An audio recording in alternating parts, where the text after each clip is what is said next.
making lists? Do you like trying to rank your favorite games? Well, tonight on Game Night, Nikki, Mark, Aaron, Mike, Lincoln, Dave, and special guest via Skype, Aldie, we have done that very thing. We have put 20 games down, and we're going to go through them and let the chips fall where they may. So let's do it. All right, so it's the end of the year, and we all made lists, and we're going to check them twice. Actually, we're going to check them more than twice, because we made a list of 20 games from, the only requirement was from the year 2007 or earlier, and we were pretty loose as to what constituted a game that belonged on our list. These are either the best games or our favorite games, games that we respect. Whatever it was, we tried not to be too strict on what was going to be on your list. We narrowed that list down to 20. Let's get some of the caveats out of the way up front so that no one else has to say them. Yes, this was really hard to narrow down to 20. Yes, there are going to be a lot of games that someone's going to say where you go, oh, why did I put that on my list? All of those cliches are going to happen, so let's get them out of the way now. We have added Scott Alden to our episode tonight. So Hi, Scott. Hey, Scott. hopefully that works technically. And what we're going to do is this. We are going to read our lists sort of what were you thinking style. We're going to start with Nikki, and she's going to read the very bottom the bottom game on her list that has not been crossed out. When she reads that game, if anyone else has that on their list, they will indicate such by saying, I got it or whatever. Everyone will then cross that out. The people who then have put that game on their list will discuss that game for hopefully not too long, so this episode doesn't take like forever. And then we will move to Lincoln, and he will read a game, and we'll just keep going until all 20 games on our list have been crossed out. Right? Most of the games on your list will probably be read by other people. Yep. With any luck, if you are of the hive mind. And when we're done, we'll crunch little numbers in kind of a nerdy, geeky way and run down some little top 10 thingies. And that's basically it. So let's start with Nikki. Whoa, wait. So you're right. Sorry. This was my idea and I completely forgot it. We've also written down the games that didn't make our list. Say games 21, 22, 23, whatever. And we thought we would read those first without comment as a way for you, the viewer, to calibrate yourselves, say, to one of us. So you can pick a horse maybe, and I don't know how that works. In any case, I will start, and then we'll go this way around the room. So these are the games that did not make my list. Blue Moon City, Emerald, For Sale, Mamma Mia, Notre Dame, Princess of Florence, Rum and Pirates, Taj Mahal, Triumph Fabrique, Union Pacific, and Web of Power. I just added one. Web of Power. Transamerica, Trans-Europa, kind of the same thing. On the Underground, Get the Goods, or Gloria Pictoria. Kakalak and Poker, Eye to Eye, Ticket to Ride, Carcassonne. All right, Scott. Okay, mine is way shorter. Yep. Shogun, Wallenstein, Glory to Rome, and Pillars of the Earth. Aaron. Amun-Re, Extra, Wallenstein, Santiago, Pericles, Byzantium, Struggle of Empires, B-17, Queen of the Skies, Source of the Nile, and Down with the King. Acquire, Settlers of Catan, Santiago, Brass, Agricola, Endecker, Reef Encounter, Ticket to Ride Europe, Vegas Showdown, Wildlife, and Yusufan. I have more than that. Acquire, Samurai, St. Petersburg, Vegas Showdown, Union Pacific, Finito, or Take It Easy. Those are two different games, but they are lumped together for me. Extra, which should be at the top of the list sometimes. Arkham Horror, Africa, Louis XIV, Hamster Roll, Zap Zarap, Princess of Florence, Taj Mahal, and that is that. I was trying to keep it under control. Yeah, no joke. I've got Acquire, Cheeky Monkey, Thurn and Taxes, Railroad Tycoon, Web of Power, Flower Power, and Mastermind. Oh, Mastermind. Awesome. All right, so here we go. Starting with Nikki, read the bottom, the uncrossed game on the bottom. Turf Master. It's on my list. All right, you three? Only us three? Yep. Somebody else had it on their cut list? Yeah. No? So So talk about Turf Master. Yep. Well, that was my number 4 game. It's very high on my rankings. It's my favorite race game. It has the most realistic elements for me, and there's a lot of holding back. I mean, a lot of those games do that. Daytona 500 and Downforce have similar things, but they just do it so well in Turf Master. I actually introduced Jeff Kanata, Rich Summer, his friend Chad. I said they were holding Downforce. Says, well, I think that's great, and I love Daytona 500, but you got to try Turf Master, and they all flipped out for that game. Yep. It is my favorite sports game, and the only drawback is you need to play all 3 or 4 races, so it takes about 2 hours. Yeah, or a little it's not more. fast. It's not quick, but it really so perfectly captures the movement of a horse race and the way that certain horses can take the lead and everything. Absolutely. I agree with everything you both said. That's why I love the game. It's just to the point, it's streamlined. The movement of the horses, the way you use the cards to move your horses, the selection of the cards for that movement, it's just really well done. And it's a lot of fun. And spend the money, get the awesome version with the little metal horses. Yes. All right, Lincoln, your next game. Okay, Can't Stop. Yep. Can't stop. Can't stop. Start with Mike. Can't stop. Can't stop. Can't stop. Yeah, Can't Stop. I love dice rolling. We always play it. It's fantastic. You can play really quick, and it can go a little bit longer. But there's so much involved in the game. Yep. It's wonderful. The phrase I often use in my BGG reviews back when I used to write them was "classic for a reason." Yeah, it really Game is is. classic for a reason. It's just great. It is a really great game, and it's still in print, which is amazing. 'Cause There's a lot of like these. 9 different versions. There's going to be many in here that probably aren't in print. Yeah. So it's- All right, Mike. I have Survive. You're the only one. I thought so. Tell us about it. So I played Survive. I think when it came out in 1982, I probably played it in '83 as a kid, a long time ago. It has that a little bit of that take that aspect, but it has tons of hidden information. It can play 3 or 4 players with it. There's a lot of involvement in it, and it's a fun game as you're trying to. It has sharks. Has the sharks. It has Covers all the bases. sea monsters. Sharks, hidden information. There's these whales. It's a fun American style Yes. game, but it's really German in Good choice. the Yeah. mechanics. Awesome. And I'm glad I got reprinted recently. yeah. Yes. Yeah. Aaron. Acquire. Yes. Yes. I was Oh, wait, no, surprised- Acquire's on my other list. I'm sorry. Yeah. Did It anyone went in put it and on out. the real list and not the cut No. list? Definitely not. I have it. I'm trying to find it. Oh no, I have Nope. it. I'm the only one who actually put it in the list. It, would There's also absolutely, so many it was cut absolutely in lists. my top It 10 was at one in point. there. It is sort of a category representative. It got for me bumped of by another game. classic games, Sid Saxon games, Yeah. and Avalon Hill, the old glory days before the Euro games really even started at all. Right. And it's a game that I sort of grew up playing with my family, but it's a really good game that holds together still today.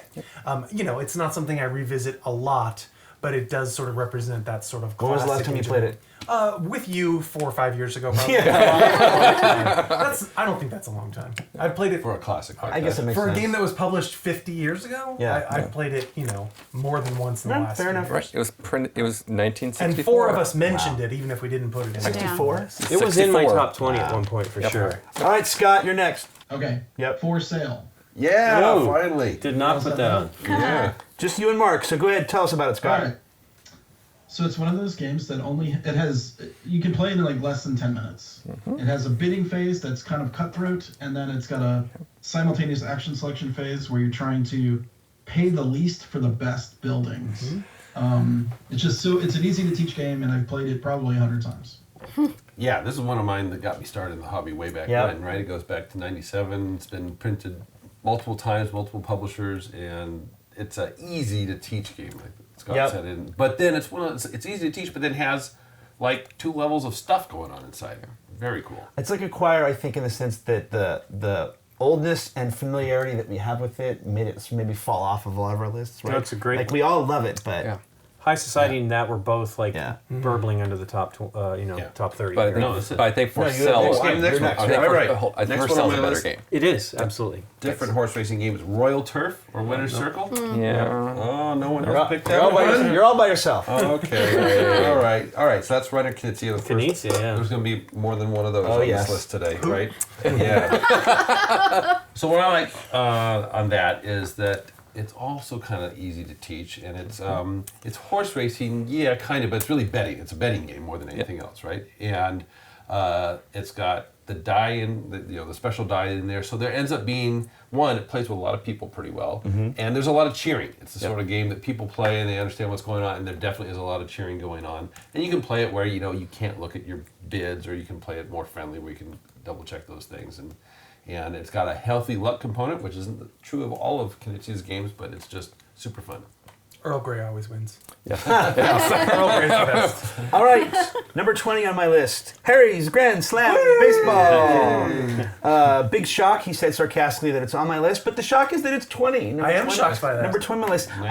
I've I love it, but I burned out on it. I played it over and over and over and over again, and I've discovered, as much as I love it, it's a game that I want to play with people who really know how to play it now, more than teaching it to people. Even though it's still fun that way, I just became the guy who taught that game so many times that I kind of got tired of teaching of it. You brought yourself into that. I did. I only have myself to blame. Carrying copies of it with you to sell and give away. And again, it's that cliche, right? It comes up, it comes down, but it's a perennial for me, so it had to make my list. Nikki. I've got Arkham Horror. Yes. Yeah, that was in my book. Yes, that's you and Aaron and Scott. Okay. So go ahead, tell us about Arkham Horror. Arkham Horror is a cooperative Lovecraft. You're using a bunch of cards for spells and movement and all the expansions that go into it.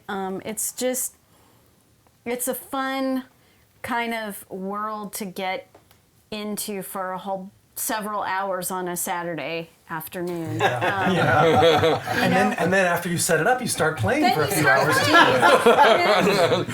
I actually have Arkham Horror as number 1 on my list. Okay. Although I was telling Nikki, maybe that's just because I spent like $500 on Yeah. the expansions and the little figures and everything. Yeah. But it is a game that I really enjoy. It's about the experience with your friends, and I like modular games that can be a little different every time. Yeah. And there's something like 48 different investigators that you can play, and a dozen different old gods that you can fight, and it is vastly different every time, and there's a lot of mix and match different stuff into it. And of course, I love the theme and the world and everything. It's Scott? really a great game. Yeah, so what Aaron said basically, but with Arkham Horror, you just get that kind of not so fantasy, but like weird monsters that are just like unbelievable, and you can die like in a heartbeat. Yeah. Oh yeah. Which could be a drawback because it's a long game, but you do get to come back in if you do die. But yeah, it's just the environment and the variety of the game just blows my mind. It was my number 4. Cool. Lincoln? No Thanks or Geshanked or Shona Shaisa, the new version of it. You are on your own, sir. I love that game. I love that game, and the tension of continuing, like, when do I bail, and am I going to be screwed on this one? And it's like, should I just take it? There's actually a neat expansion in the Brett Spiel Advents calendar this year that lets you pass out. It's a pig. It's a lucky pig, and you can play on the card to just stay out. Okay. And so you're not going to get stuck within that. And then that person gets them, and they actually count as a point as well. But you're not stuck with that card. But it's such a weird, neat game, and the new version is really great with really fun art because it's bad things happening to the person, like on the toilet without toilet paper and stuff like that. It's really great, and I'm on my own on that one. We all have a bunch. Well, of that's those. Torsten Gimler. He's like one of my favorite designers. All right, Mike. So little similar to your cooperative one is Lord of the Rings. Yeah, Yes, Scott has that. Yes, I have that. The Knizia one? The Knizia one. So this is I think one of the best cooperative games. The theme is fantastic, and this is like a precursor to, let's say, Pandemic. And there's a lot going on. Everyone tries to work together to go beat Sauron. And then there's 2 expansions. There's one that they had to add to the base game, but then there's a Sauron expansion, so you can actually play team versus one person. It's really well done. And again, it's a Knizia game. Scott? Yeah, everything Mike said. There's actually 3 expansions. I haven't played them all, but the Sauron one that adds a player to play as Sauron, so the system will fight you harder, makes the game just amps it up. But it was one of the first co-ops, I guess, ever, and it just resonated with me that games could exist where you're not always competing against each other, and Yeah. so that's kind of just one of those classics in my mind that we'll always love. Me too, man. Yep. Yep. Aaron? Me too. To jump back to Harry's Grand Slam baseball. Sorry, I didn't get my hits in on this one. I'm sorry too. I actually like it for the opposite reason you do, at least now. I like to introduce it to new people and play with people who know nothing about games because it is so simple Right. that you can play it with somebody. And like Turf Master, it just really evokes the feel of the game. Even though I think Harry's Grand Slam Baseball is Barely a game? far too lucky. Barely a game? Barely a game is a generous description, yes. But it really does give you the feel of playing a quick game of baseball. My next one on the list is Torres. Okay. Which is a Cromer and Kiesling game. I like how you kept going like you knew you were on your own there. Actually, it's somewhat controversial. I mean, that a lot of people don't particularly care for it, or some people do care for it. It's a love it or hate it kind of game. I actually have always liked it. It won the SDJ in the year 2000. Yes. And it's a really neat action point mechanic game where you all build towers and move your dudes around to score. But again, it's a sort of, in any given room of Euro gamers, you'll find people who would never want to play it again. People will be like, great, Torres. Right. All right, Scott. Okay, my number 19 is Bonanza. Hey! Who's keeping track at home? That's everyone but Aaron. Wow. That is everyone but Aaron. So can I go for a while? No. 6 points for us. Okay, Scott, talk to us about Bonanza. So Bonanza is the bean trading game, and the trading phase in that game is like unlike no other, where you really want to make deals with people, and you don't really, in a lot of games you're like, when you make deals, you're like, should I make that deal with that person because they might win? But with Bonanza, you really have to make the deals because of the way the hand management works. And I like that fact that you can't rearrange your cards, and you have to plant beans when you don't want to. And it just has lasted. We just played it last month at BGG Con. Yeah, it was great. It's still good.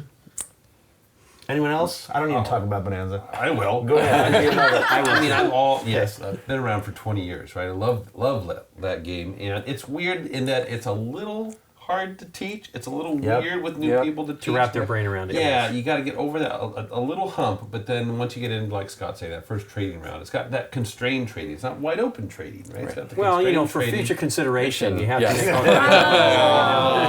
Oh, you're one of those. No, I think you're I right. knew that would come up, though. Scott, I think Scott nailed it in a way that you are forced to trade in a way in some cases. Yeah. There aren't really that many negotiation games to begin with. I mean, Chinatown was the one that was kind of there for a while, but the fact that you're forced into trading is kind of what makes it cool. Right, and like Trader's Genoa, but Bonanza takes the trading aspect and makes it concise and it makes it fun. I agree. Yeah. It's that constrained trading that makes it key. I had it as my number 6. Yeah. And the vanilla version of the game is perfectly fine. you're right. Yep, I agree. It doesn't hurt it to add all the other beans and all the other expansions into it, but it's a great game just on its own. Yeah, it was my top 10, number 10, and it's just a spectacular game. It's really, really, it's so funny. It's a Uwe Rosenberg who's super popular now, but that is not his type of game anymore. Oh, yeah, He's right. completely changed the type of games he does now. But boy, that was an amazing game. Yeah. Hey, where did you have it? Number 1. Yeah, me too. Oh, really? Yeah. What's your next game? Okay, so my next game, and I think it was on Nikki's honorable mentions list, is Turn in Taxes. Yep, I got that. You got that? Yep. Okay, so who else got that? Just you and me, I think. Just And two of Nikki, us? right? No, Oh, it was on honorable her. It's on Yeah. my. Yeah. It got pushed down So as that's I. the Spielshire winner, back when Spielshires got recalibrated off of weird stuff like Torres and back to fun family strategy games the way it's best intended. But I mean, who doesn't love a game about the origins of the German postal system? Exactly. Deutsche Post. That's so fun. Slow down. It's like it's so evocative. Yeah. But no, it's a connection game, right? Yeah. And the way I normally am like adverse to special powers because I think that always takes games in the wrong direction. But the way it's so crisp and light, the way they have just the thing you do on your turn is like a mini special power. Yep. It's just awesome. Agreed. Yeah. Everything you just said, basically. Oh, there you go. It's Yeah. the streamlined nature of it is what makes it cool to me. Yeah. Was it ever on Brett Spielveld? Yes, that's where I, of course, played a lot of it. Yeah. All right, next on my list, get ready to hear from Lincoln and Nikki for sure, is Wider. Yes! Was it anyone else? Just you two, right? Probably. Again, not much of a shock that it's on my list, only that it's number 19. It was one of those games that we played it forever. It was game of the week for us, game of the month. No, it was Game of the Year. Game of the year in the sense that we played it every week. Though. That was we used to do Game of the Month where we'd play it every week of that month, Yeah. and then we decided we were going to do Game of the Year, and nobody would play with us by the end of that. It was always just us three. Yeah. Anybody got in, they're like, Sharks. screw you guys. It was when we played with someone, some new game player to the group sat down with us because other games had been started, and I just, as we got a couple turns into it, I just saw his face go. But the only reason it's so low on my list is this. Again, I just burned out on it a little Why bit. do you say that it's so low on your list? Where's that on yours, Nikki P? Well, it's 19 on my know. list. I know it's higher on your guys' list. I don't know where, but I know it's definitely higher. It is my number 3. And my number 1 game. Is it your number one? I mean, I Totally love makes those mystery rummy games, but It is the best of the mystery it games. is Oh, not. for sure. It's slightly different than the mystery rummy games, Yep. and it's not just Mike Fitzgerald, but it is such a great game, and Yep. it's so much fun, and it really, really shines with 3. It does Yeah. really shine with 3. It is. It's not on my list, but it is a great game. Yeah. I absolutely agree. And I'd even play it with you, Sharks. We're not I don't know if so we're that good sharky anymore. Yeah. All right, Nikki, what you got? What do you Oh, got my next? turn. Hey, guess what I got? It made the cut. Settlers of Catan. Hey, way down there. Yeah. Yeah. So Scott is also in on this. Go ahead, tell us about Settlers of Catan. Say what you can say that hasn't been said. Well, You mean Catan? Yeah, it's on my list as Catan because of the new name, right? well. So people can find it. Oh. No, us old. This is the old fogey I know, show. I know. Well, We know it as Settlers. Old fogies Yes. is DC Seedler, right? That's true. It's just a really fun.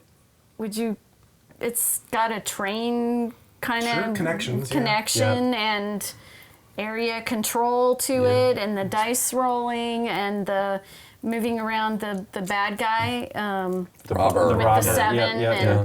and collecting of cards to do certain things. For me, it was the first German. That's exactly why it Euro. could not exit my list Yeah. ever because of that. Yeah. It is the game that got me into the German board games. It was the one that as soon as we were done, I wanted to play it again. Yeah. It was Yes. like, oh my god, we got to play that Yeah. again. We had been game players before then, but it was all the risks and all the Monopoly and supremacy and all of those very American type games. But a friend of ours introduced us to Settlers, and there was like no turning back. I think that's the case for a lot of people. A lot, though, yeah. yes. It was my number 3 game, so it actually fought for number 1 a couple of times, but because I know a lot of people don't like it, and a lot of people don't like you get numbers that you just can't get around, but I'm not bothered by that, especially now. I used to really hate dice in games, and that one, now I embrace the dice. Yep. I love the randomness of dice, and it doesn't bother me. Yep. Scott, you had Settlers on your list. It was my number 2 game. It was my number 2 game as well. Yeah, it's the game that kind of changed my life. Yeah. You don't It's one say. of those games that just like opens your mind up to this whole new world of board gaming that we enjoy, Yeah. a little under the mainstream. So yeah, how could I not have it Do you really thi- high up on the list? Do you think there'd be Board Game Geek if it were not for Settlers? I don't think so. Yeah. Ooh. Because I wouldn't have started looking online for other games like it, and then that's what not find things online related to that game made me say, well, we need something online. I found Board Game Geek because of Catan. Yeah. I mean, I immediately searched that game. Like, so, holy cow, this is unbelievable. Yeah, it was number 2 on my list Yep. too. It was transformative for me, just like you guys. And it still happens. It still works that same way. Now I know, like among more serious gamers, there's a whole collection of gamers in our hobby that somehow either don't like it or maybe haven't even played I it. know, It that's- blows me away when that's yeah. true. But like my kids in college, it's like they play it. And they're not even like gamer groups. They weren't even gamer kids. I failed somehow in that. but they, like with their housemates and everything, they play Catan over and over and over again. To the point my daughter's a little burned out on it actually Yeah. now. But It's amazing. Well, it was one of those things, right? Very quickly when it came out, we were all like, why can't this be the new Monopoly? And it just took forever to kind of get there, but it kind of did become, not necessarily the new Monopoly, but it's everywhere now. Oh, yeah. It's in movies, it's on TV. I mean, it became that mainstream game that we wanted it to be. It is the new Monopoly is, because it was just on HQ today. Trivia, It was, yeah. Trivia was it was the question number 12. It is the new Monopoly. I'm very happy you guys have it on your list because I know that a lot of people just don't play it anymore. And, you know, a lot of games, I mean, look at me, right? There were games like For Sale, it's not on my list because I just don't play it anymore, even though it's great.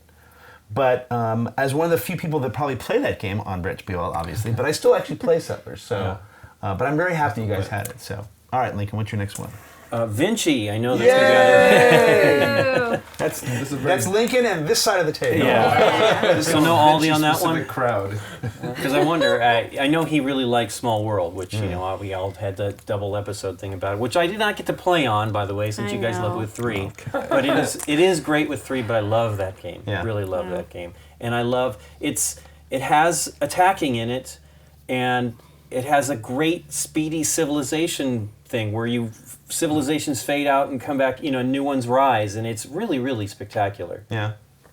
Well, we all know that I love it a bunch. It was my number 4, I guess. Yeah. And if Catan is the new Monopoly, then Vinci or Small World for everyone else is the new Risk, right? I mean, it's definitely a game that takes that place. Yes. Yeah. Lets you do that little combat-y thing. It's awesome. You got anything? It's my number 1. Oh, wow. Cool. All right, well then tell I us. just love that game. Yeah. You two introduced me to it, and it's Yeah. Can't I say enough remember good that things very about first it. game. I remember that very first game, and I remember that look on your face like, we got her. Oh, yeah. You loved it right from the get-go. That was fantastic. that row up at the top, Yep. Yes, picking the what you powers. want the powers for that Yeah, round, civilization, yeah. and that civilization is just so. I know, and it's 2 things. It's Yeah. You're like 2 looking at it, and you're like, things, and- oh, which ones do I take? And it's such a great one. And the movement for it's this many up the hill and this many down the hill and this many through the forest and all of that kind of stuff. These poor guys Such have been a left fun out game. for a while here. It's like, I just No, didn't- come- You have other games. There's very plenty of games special coming up for them. tastes. Yes. Well, you know what's interesting? It's streamlined, which is, I think, the reason that you and I especially like it. And I know you guys probably want stuff that isn't a little less streamlined in that regard, as far as... I actually like Vinci. Yeah, I don't have any problem with it. It's just not It's not in my top 30. on my great Well, list. what is next on your list? Wait. That's correct. That was me. Mike's turn. Carcassonne the Castle. Knizia game. by Another the way. Knizia game. You're all by yourself. I am all by myself. So Knizia made a 2-player Carcassonne game, and this is my second Carcassonne because I had regular Carcassonne on my top 20 list. It's meant for 2 players. It is set in a castle. The tiles are all balanced. It's really brutal. You can play regular Carcassonne 2 players, but the castle takes it to a better level. There's different types of scoring in it. Knizia did a great job with the game, and I probably played it 200 or 300 times in person at lunch Yeah. during one of my jobs. That makes sense. That totally makes sense. It was a great game. All right, Aaron. I'm betting I'm by myself on this one. My number 18 is Dune. Yeah, I've never played I Dune. haven't played it. It's sort of representative again of the really old school games and like Avalon Hill era.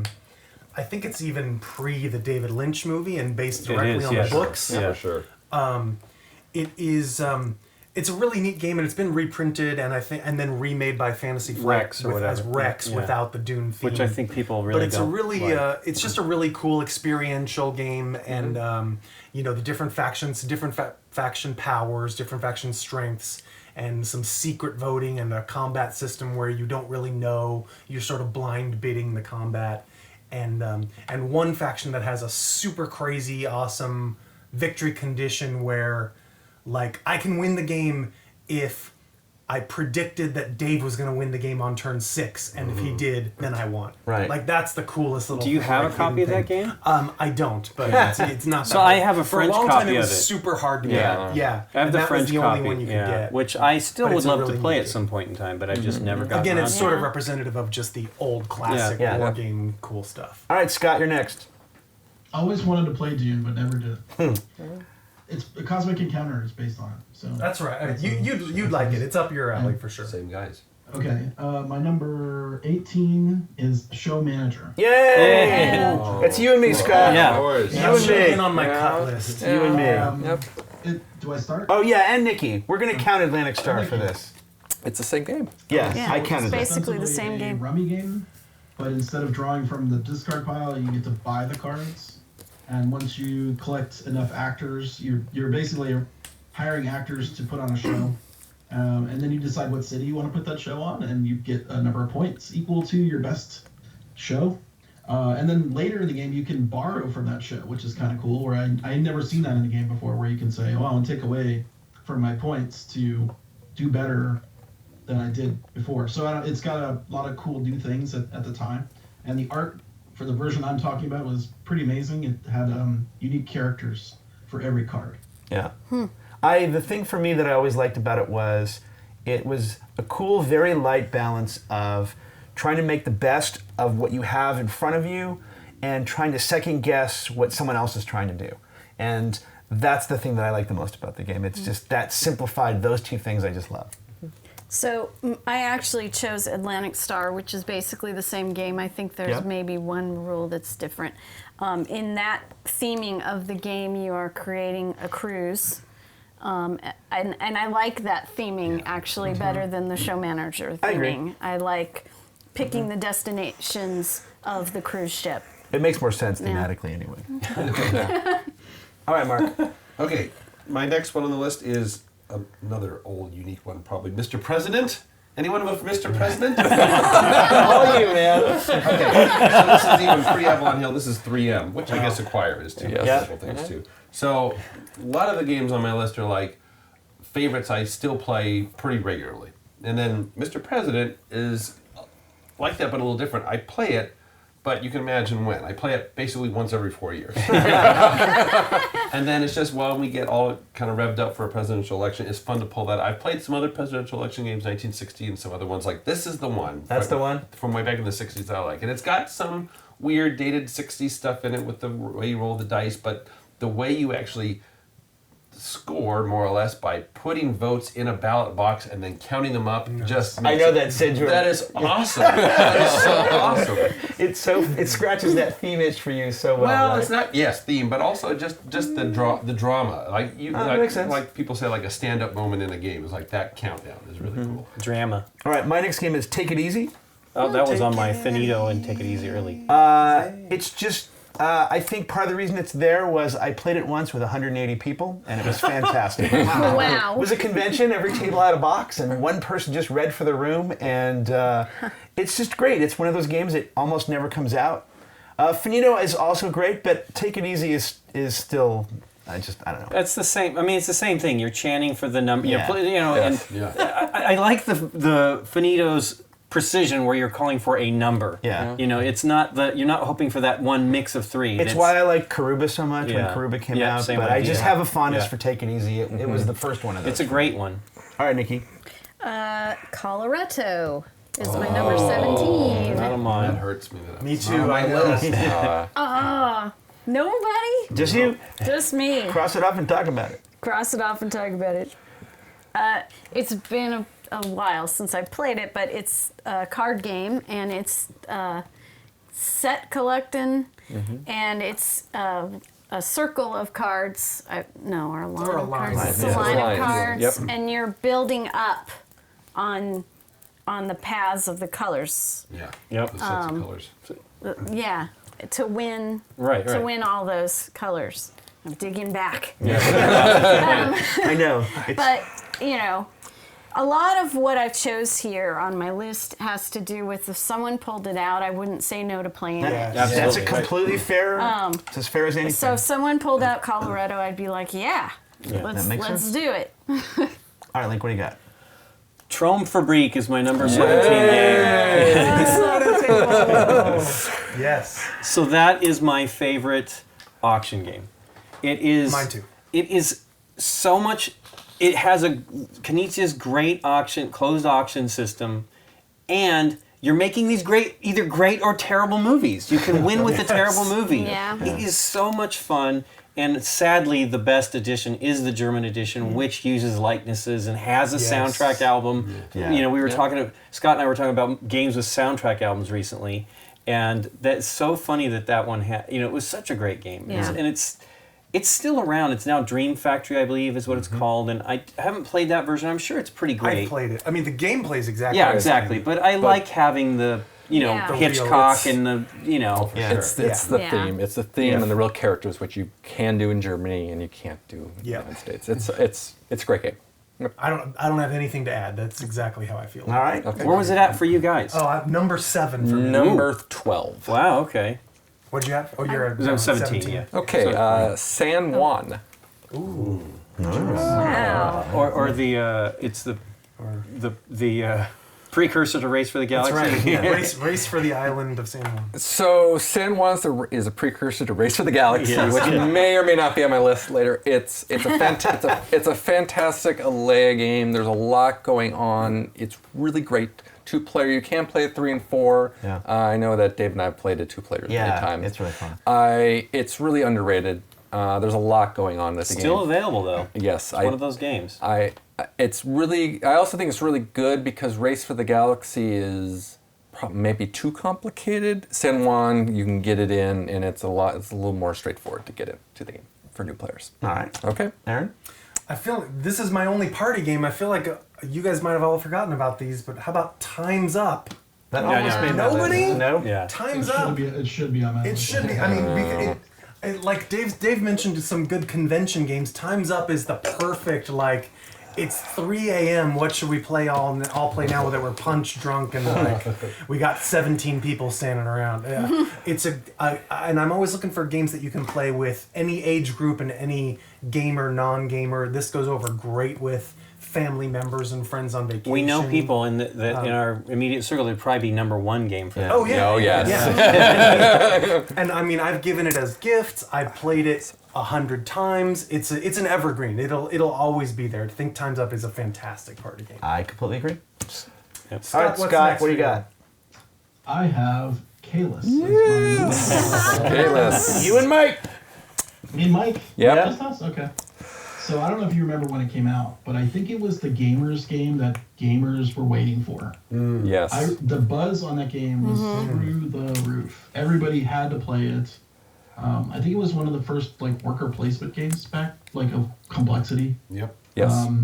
And it's one of those games that I think is a lot harder than people realize. So there's definitely some skill and awareness of the game that playing it rewards you. So I was never very good at it, but I do love it. So we wanted to play it so much we actually had a print and play version of it before the German version came out. Wow. So we put it together. So where would it rank for you? It was number 15 for me. I like the card game version of that better. The card is really good. I preferred the card game. But for me, Kalis was that first worker placement game that everything started from, and then there was everything else came after that. But really was that game that everyone was waiting for. That makes sense.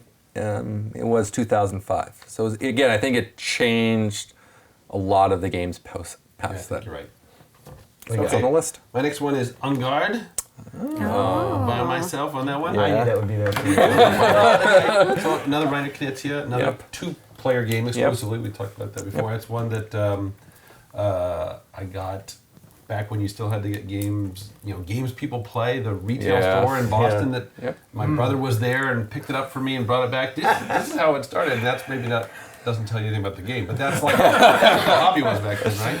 But the game part was, it's just, it's about fencing, kind of, basically, sport theme, more or less, but it's just 1 through 5. The cards numbered 1 through 5, 5 of each, and that's it. But some simple rules just make it actually kind of feel like the sport. That was mind-blowing to me, that something so simple that didn't have a bunch of rules and a bunch of special cases and all sorts of things. Knizia guy. Yeah, it always felt like it was a Knizia design challenge to me that he wildly succeeded with, Yeah. which was, hey, can you make a game with like 14 cards? 4 of which make like the board. Right. I mean, compared to all the 16 card micro games, I know. It's It a was 25 kind of the card first micro one, game. right? It has a lot to it. Speaking of Knizia, my next game is Samurai. Oh, that was in my. That I was should like have had that. just I didn't. under. Me I and should've Nikki. put it on my Yeah. Me and Nikki. It's just the for me, that was for the longest time, that was my go-to 3-player game. I love that game 3-player. I like the logic puzzle of and trying to figure out the resource management of, as it were, of where you play the tiles, mixed with the randomness of not getting the one you need till the very end. Like, Yeah. how many times is my swap tub in the very last one? Yeah. And then you can't discount those gorgeous pieces. Yeah. They're I know, just it's- so Yeah. fun. That one is in print again, but it uses discs now. They got rid of those beautiful little Buddhas. They were Yeah, so great. they were so great. You got Yeah, thoughts on that one? I was gonna say the pieces. Sorry, I The didn't say that. The Buddha and the rice patty Yeah. and what was that? Helmet. Helmet. Yeah. And just the whole way that you got those Yeah. through. Was it a majority thing? Yeah, How did you manage? surrounding and the that town. was how you got your points. Yeah, something correct? had to And be I just- circled. It was the scoring. Yeah. The weird scoring system is what Yeah. threw a lot of people away from that game. They just didn't like that weird possible elimination and the majority, and it was wonky. And there was, yes, it was possible you could get as many pieces as you could, and that would be work against you in some weird way. Right. But I don't care about any of that. It was just fun. Yeah, That's just it- part- it that's was part of good. the fun. It was good. What's your next game? Boo boo. Alhambra. Anyone? I almost had Stint So on my list. Yeah, that would I almost did. I thought it might, because I know you really like Sting. I did. So. That's, well, you know how this is. Yeah, I know. But it wasn't even your top, your Nope. next 10. Nope. Well, Alhambra was my first tiling game that I played, and organizing different. Carcassonne was before that. for Carcassonne. sure. Yeah, that's true. Carcassonne. But I think you, This had money in it, Yeah. and you were bidding and stuff. You know, I mean, there was a marketplace Yes, where you yeah. could get the cards. not bidding, but yes. And you had to be able to afford them, but you also had to be able to place them, and the whole building a wall What was around the- it. I can't remember how's the money split thing. That was the. That was you either you paid 100% of it in the money, and there was no change. There's no That's change. right, If you that's pay the right. exact, you That's can go right. again. Go again. basically. dinar or whatever. Yeah. You Yeah. can either buy something or draw money. It's been a long time Right. since I played Yep. that one. Yeah. It's been a while It's a since good I played game, it too. The And book's again, fantastic. just the Yeah. vanilla version of it's all you need. It's Yeah. Which is it's- why I almost had Stimp So. Yeah. Okay. There's a billion expansions, A right? billion But you don't need expansions. them. You don't- They're- you don't the wanna put- vanilla. nope. The vanilla Nope. is just perfectly Well, I fine. think you basically only get it as the base game or the big box now. yeah. I don't think they have the individual. Because expansions. the money handling in that Yeah. is really it's been done since and maybe even before, but that was the first time I had been introduced to that exact paying the exact money, and the cards are in the, that you buy. You have to have the correct kind of money. Yeah. So Yeah, that was cool too. So my number 16 is my first role selection game. I mean, I know there are others. The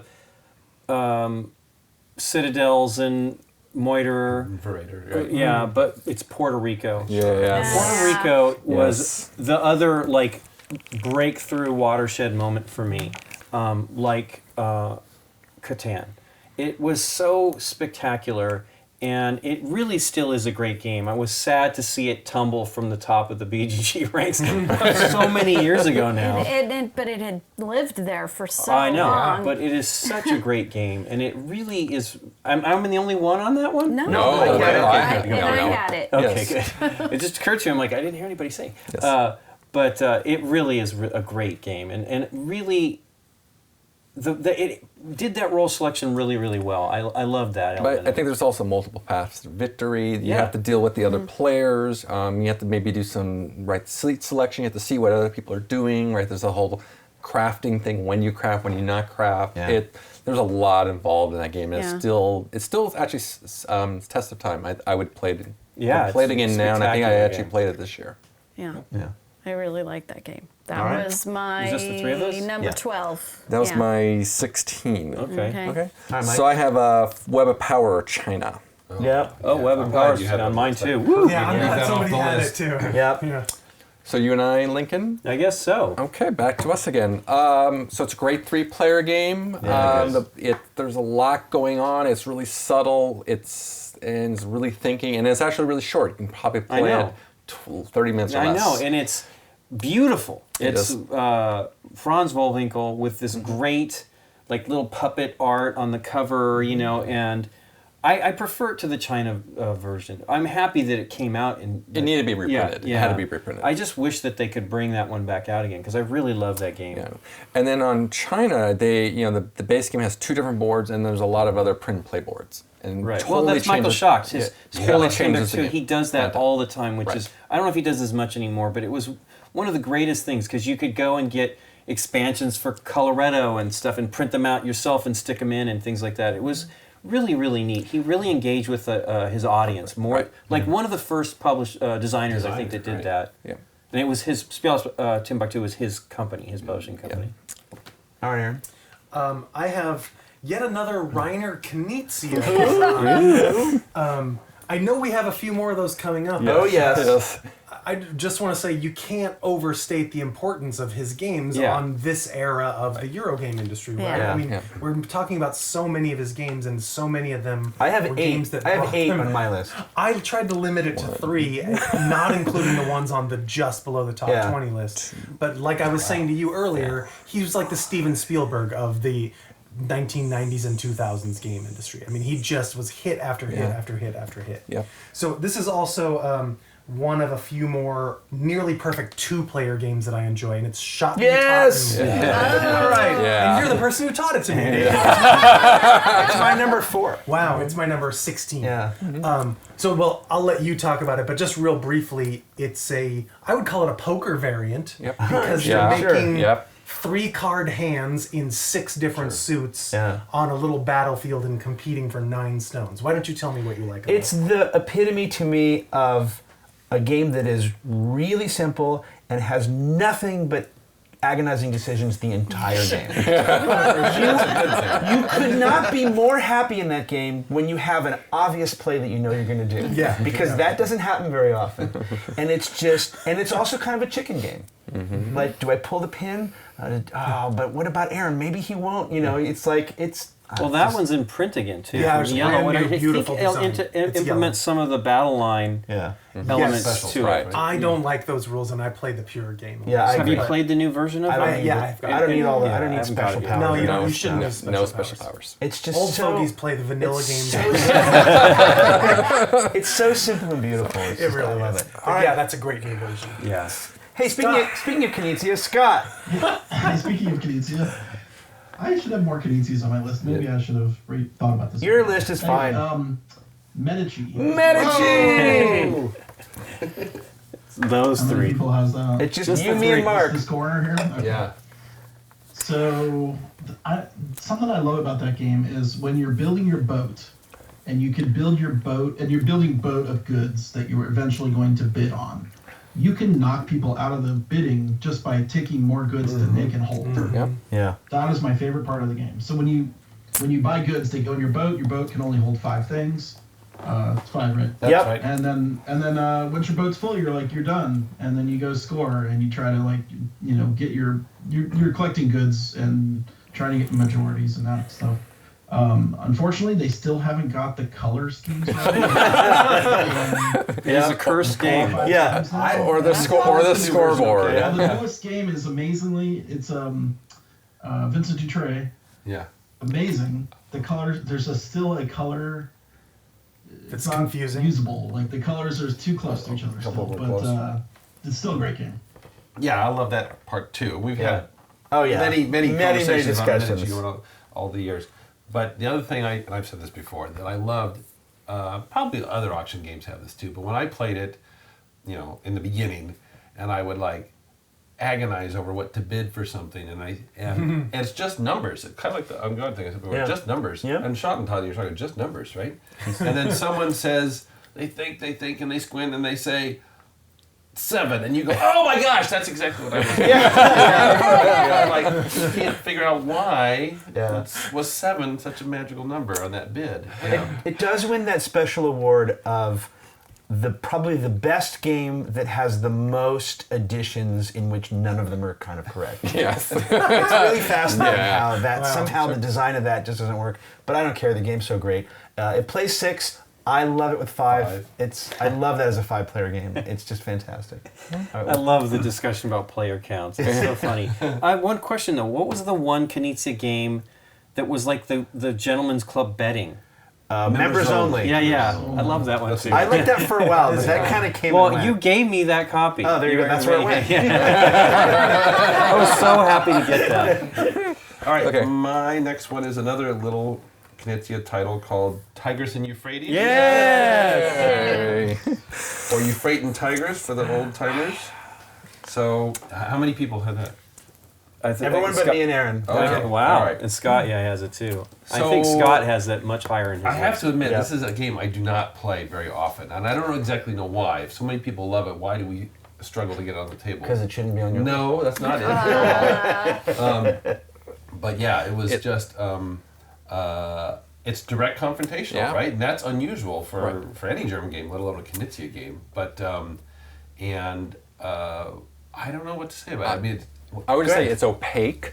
Yeah. It's probably the first game where it has the Knizia scoring, right? It's the worst of your, it's the best of your worst. Right. Yes. Yeah. It's that direct conflict, and there's a little bit of brinkmanship, right? You Yeah. have to figure out what you're going to do and who you're going to attack, and then the whole internal versus external conflicts. It's a little confusing. I think there's a barrier to entry to the game, but I played it many, many times in the 2000s. I think it plays like an intense four-hour game, but in 1 hour to 9 minutes. Yeah. Yeah. It's great. It's such a wonderful game, and I actually, because of Mark had the original Hans im Glück version with the Doris. Fantastic. When I struggled, finally got when I went to Europe, I finally got a copy of it. I was very happy to get. Scott, what were you going to say about it? It's my number 1. By That's the what way. I figured. Yep. With a bullet. It's another transformative game in my life. That's basically how BGG got started. Wow. Catan led me into the path of games, but Tigers and Euphrates was that one that just blew my mind, and got me to be more of a gamer, right? Like to figure out the game strategies and learn all the tricks of the game. I also implemented an online version. That's what I was going to say. That was my first online board game I ever I played. play it for like 10 years till we took it down, and forgot about I that. must have played that. God, I can't even count. Like, just that I would have like 5 or 6 games going at all times, and you get an email and be like, "Hey, it's your turn." Another thing about the online version is it could implement the 2-player map, which was another map that was right. really specifically designed. And I don't know if Ryder designed it or if someone else did, but for 2 players, that was super fun. There's probably some debate about the luck in the game. Like drawing red tiles is good, but it never bothered me. There's more red tiles in the Obviously, bag. like, I would just play. There's more red. There's more red tiles in the bag. That's part of the game. The tone of your voice almost indicated like, hey, just draw more red tiles if you don't like Exactly. it. Like it's my fault I didn't draw them. I would routinely flush my hand, which I think is a bad move in that game because you're like losing an action to just try to Sometimes get you got to do Yeah, it. sometimes you It's have not. to. Yeah. No, I don't think it's a bad action. It's not a bad action. You need to flush. You need to actually flush it because it's also Yeah, it's also there's the just so clock many on the things to game. talk about. I could probably talk about that game for an hour. Well, it's your Alright, number. once, It's your number 1. It makes sense. it's my number 1. Where did everybody else have it rated? I had it 11. 10.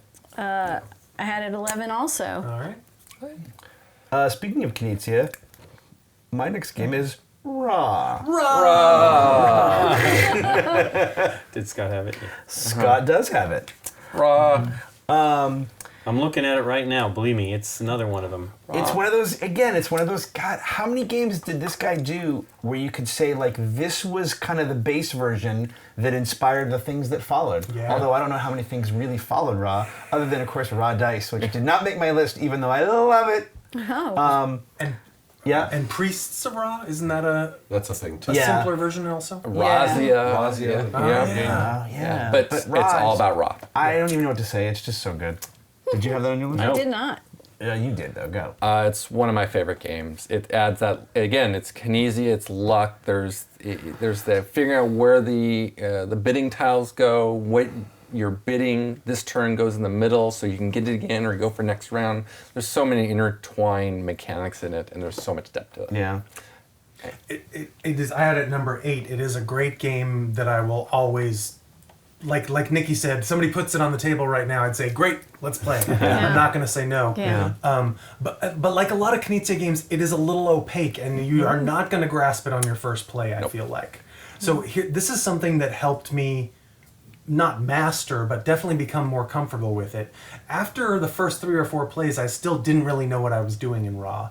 And it was probably the first game where an iPhone app or an online app, I played that game 10, 20, 30 times or more. Yeah. And just the repetition and just being able to see how and why I was winning and losing got me a lot more comfortable and much, much better at the game. So it was really the first game. And that was, 8 or 9 years ago when apps were sort of new-ish. So it was sort of the first game that an app got me, more Into that familiar game, yeah. into the game, better at the game, and even made me want to play it more. I thought that was kind of Scott, anything to add?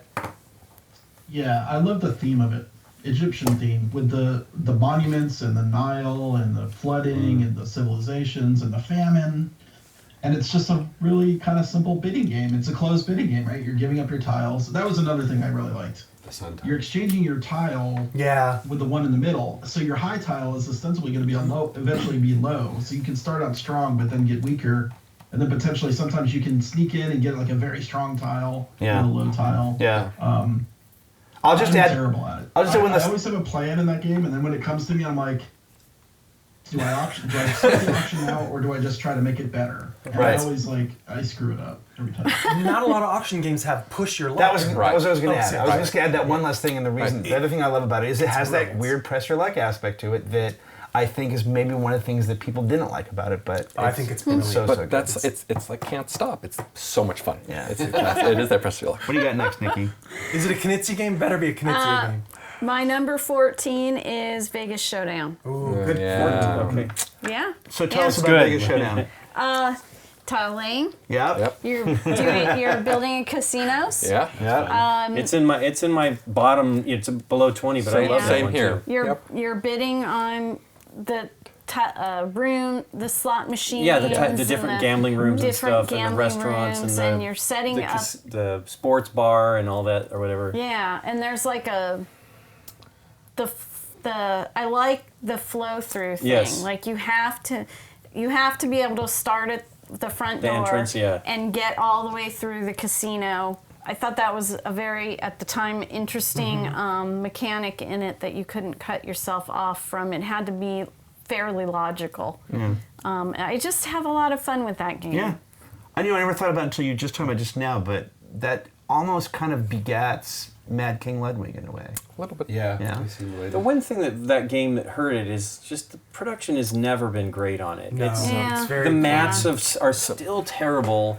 I mean, they're serviceable, but it's weird. Yeah, let me talk so a little bit of background from it. So it was 2 guys that are on the Magic the Gathering design team that actually made it. So those are kind of their first crossover Euro type game that turned out from Wizards of the Coast. So it was a great game, and then comes back the production quality was pretty substandard. I think they just took Hasbro and they just said, we'll just put it in and the components, It was the weird mats. too because it became unavailable. Like it just won big awards, and then it was like hard to get. Well, Hasbro also had a different level of what made money, what didn't. And this is a hobby game, and Yes. they didn't have right expectations, Right. and I think it's underdeserved. It's really a great game. Well, it's still Yeah. available. I mean, it's in print. You're up. Okay, so my number 15 is Tumbling Dice. Am I the only one on that one? So Tumbling Dice is one of my all-time favorite games. It is a spectacular dice game, and it's so much fun. I actually played at BGG Spring with Scott's dad and brother, and we bought them copies of... Ooh, I hope they don't watch this. we bought them copies for Christmas because it's hard to get... it's available here and there from Eagle Griffin. I'm not a huge fan of their production of it. I have the original. Is it the full size one? Yeah. The Fair Team make like 3 different sizes now, Yeah. and they're really nice. I'm so glad they still do them. I have the Nash Games version of it. I did not get the mini, the smaller one, which I wished I had. And at the flea market at BGG Con, somebody made this little tiny one with these little dice that was spectacular. And I forgot to go back and buy it. I was so rushed that day. I but think that game would be higher rated and more well thought of in general if it was just always out wherever you went. Exactly. Yeah. It's a Yeah. bar game. It Yeah, should it just really be is. sitting at a table, but then dice are flying all But over it's the the place. perfect, when that was in like the dexterity section, it's the perfect, like, we need to wait for someone for dinner. Right. Let's Like, play. let's Let's always play. play tumbling Yeah. dice. Yeah, yeah. Yes. And then it's like, well, wait, we're not going to dinner yet. We need Yeah, to yeah, play tumbling dice. It was just so good. It was It so really good. needs a shield to keep the dice from I flying. agree, No! yes. Yes. Oh, come on. Half the fun is searching for for the dice. Especially at BGG Con, 'cause they have those drapes around it, so it gets lost from there all the time. All right, Mike, what do you got? Back to another Kinesia game is Ingenious. Oh, I didn't put that on at all. So Ingenious is good 3, 4, and 2 player. Yeah. It also is good in teams, 2-player teams, and that's exactly what we play it. So it's an abstract. You have these double hex tiles that are combined together. Again, same thing. You're trying to score the best of your least. Lexio, I think, is that what they No, call it now? it's Hexio? some No, other. they did change it. They to did Skype. they theme it, but I don't. It's a licensing thing. It's weird.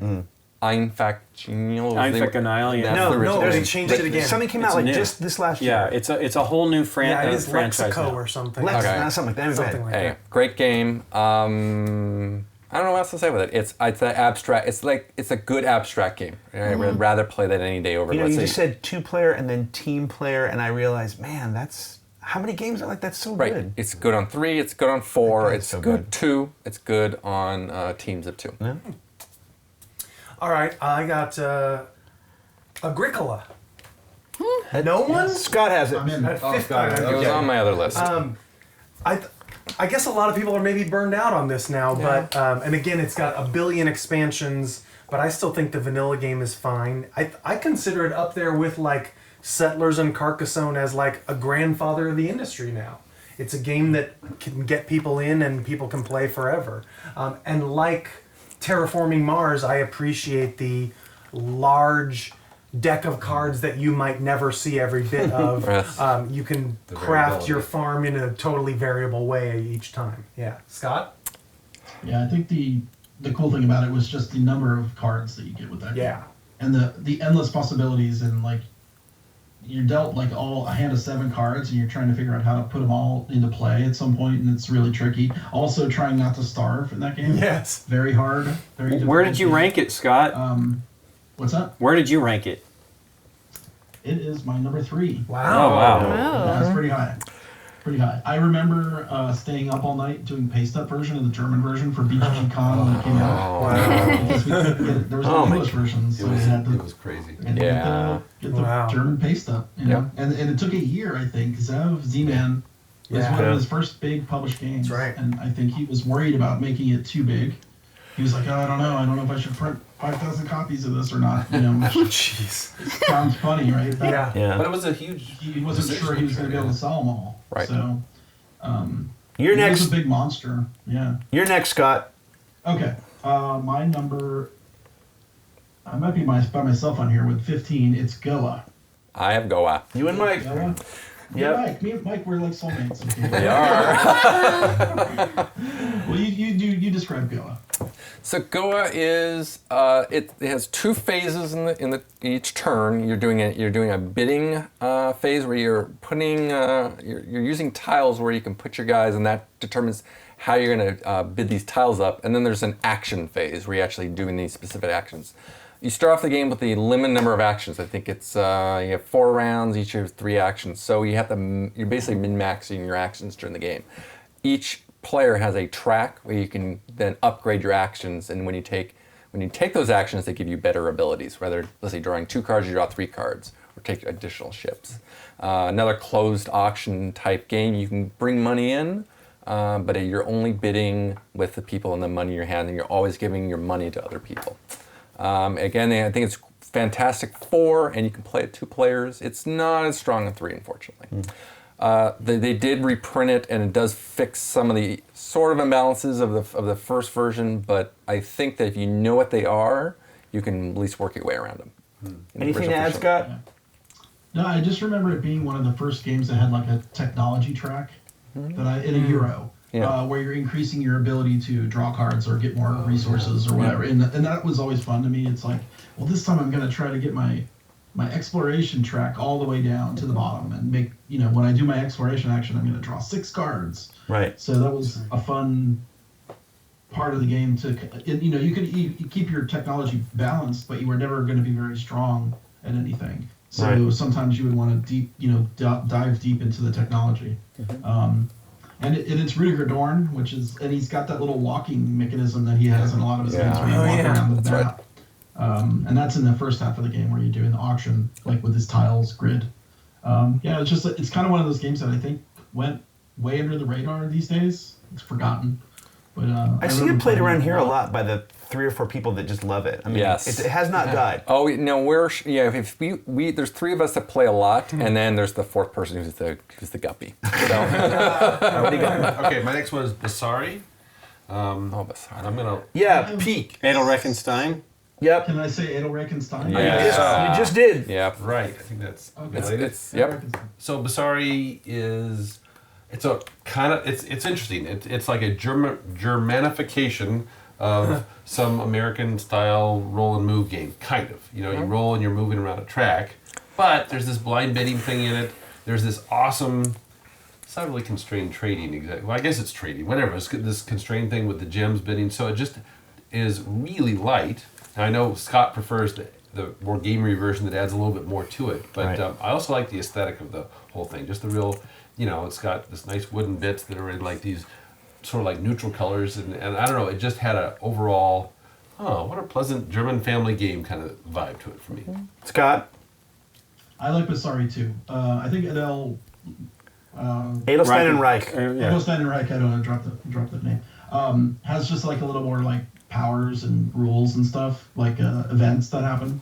But one of the most clever things in the game is when you're negotiating for to use, like so we're simultaneously action selections, and if we collide, if we both pick the same action, we have to negotiate who's going to get the action. Yeah. And the way the gems bid in that game, where you make an offer to somebody, it's super clever, and you can just like give someone a bid, and they're like, well, if you'll get the action, otherwise they'll give you like some great gems. So you can always, and it's a little hard to visualize, I think, because the gems colors have different values and things, but I just remember that doing some fun back and forth with that negotiation. Yeah, if Hoity Toity was like the original pseudo rock paper scissors game, this was the better streamlined version. Yes. Right. Yep. That part was really great. My next game in the Wyatt Earp realm, get ready to hear from these 2 people. Circus Fliccati! Yay! Once again, Reiner Knizia doing that thing he does really well, which is giving you this sort of push your luck game that has always like a couple of really terrible, wonderful choices of, should I... It's the melding really that makes that game, because if it were just drawing the high numbers versus zonking out, there'd be nothing. Yeah. But the idea that you can meld, so it makes the low value number cards sort of worth something, and the idea of going for a gala versus just getting more points, with just a little bit of maybe trying to pay attention to see what colors you think other people need. It's just the right balance of all of that for me. It's wonderful, and it's one of those games where I'm always... I'm super eager to play, and I'm very carefree about it, I know I've frustrated people with that. Games with singing always works for us. Maybe not for the people around us, but always for us. Yeah. The push your luck. That's what makes that one so fun. Yeah, it's so good. That push for luck. All right, you're next. What do you got? I'm next. I have Louis XIV. I love you for putting that on your list. It's not on mine, but I love you for it. It was on my bullet. Because Dave's in that game. I love that game. It's just not enough to make my list, obviously. But It was below my top 20, but it's there. I love that So game. it's just me? yeah. Got it on there? All right. I like the way the map, the board is set up. It's just these big square tiles, and I think a couple of them have to be in a specific point. But every game you play, the other ones are at different points, and you move around. Around the board. The Istanbul had It's Rudiger Dorn. Rudiger Dorn, Right. With that same jumping mechanism. Yeah. and Istanbul, right? Yeah. Oh, yeah, they all had that. Yeah. And you're trying to land on the specific tiles to do that specific action, and it's all about getting points. Yep. And it's just a lot of fun. and that's also kind of like managing what you're dealt. Yeah. Like you Yeah. kind of know what you want to do, but maybe you don't have the cards perfectly for that. Right. Right. And it's so good. I Yeah. agree. Okay, Knizia again. Yep. Through the Desert, one of my favorite games, Yeah. and I love. I guess I'm by myself on this. I love I those like that delicious too. candy-like candles and delicious. everything. Yeah. It's so good. It's such a great game, and it's still fantastic. And they have at BGG Con this giant-sized one that somebody sculpted these giant camels. Yeah. It's Oh, so cool. great. Yeah. It's such a great game. It is, and it sticks around. I mean, it keeps getting reprinted, and I think it's still Asmodee was Fantasy Flight in the States, and It just got released again. yeah, I mean, Like it's a so little great. version, right? A little silver. Do they line. are they still using the same camels? I think so. Okay, cool. Yeah. They better. They better, yeah. All right, Mike, what do you got? Big Boss. Yay! Yay. Not on your list. Nope, not on my list. So, Wow. So that's crazy because Dave surprised. is the only one that had Big Boss for a Yeah, I long know. time For a and long taught time. and taught me Big Boss. Yeah, me too. So Big Wow. Boss is it's not acquire. So everyone thinks it's like acquire. It's not acquire. So you're trying to you have was it 8 different Corporations. different corporations. There's a board of 1 to 80. You get one of each card. And a and big the- serpentine track that Right. That's and then you have Ouroboros. you have these levels that you can build. There's again you're using the money to get the cards, but you're trying to figure out where to build these corporations, how to merge them together, and it's the hand management what you're dealt with. And most of the time you're like, I need this card, it's not there, and trying to deal with. Do you merge it? Do you not? Who has the card? There's so many hard choices. Love that game. It's Yeah. my number 8. What was it on for you, Nikki? My number 4. It's Number 6. It's Wow. it's that one was redone a couple years back. That where they kind of messed it up. They messed it up. And I think they made it from 6 to 5 players, which was a downer because it really works with 6. It's Yep. such a bummer. It's good with left players too, and I think Yep. Yeah, Dave I would like say it as that. a 3 Right. when I play it. Aaron, what do you got? I might be on my own for every other game on my list here. Mr. Jack. Oh, Two-player That's your game. Perfect duel of trying to find who is Jack the Ripper. It's a 2-player game where every player can move every piece and you choose which one to move each round. It's very elegant, it's very quick. There's a couple different versions and a couple really mini expansions, but I just think it's really well designed and you can play it, 3 times in an hour, and it's a game that, will never leave my collection. I think it's a great 2-player. Scott. I have St. Petersburg at number 14. Oh, Yeah, I good got one. that one. You and Nikki. Nikki, all right. It was in my bottom below 20. Below 20. This is a game that I haven't played in a long time, and I guess they just brought it back again. I need to try the new version, but the thing I love about St. Petersburg is you start with like virtually nothing, and then by the end you've got this engine that's building and cranking, and you're just like making so much stuff by the end of it. I can't. I've had a lot of joy in trying different paths to victory in that game too. There's a lot of different kind of ways to win. Oh yeah, yeah. So it was my number 2. Wow. And I'm terrible at it, I must say. But I enjoy trying the different ways of trying to win. There are so many different routes you can take.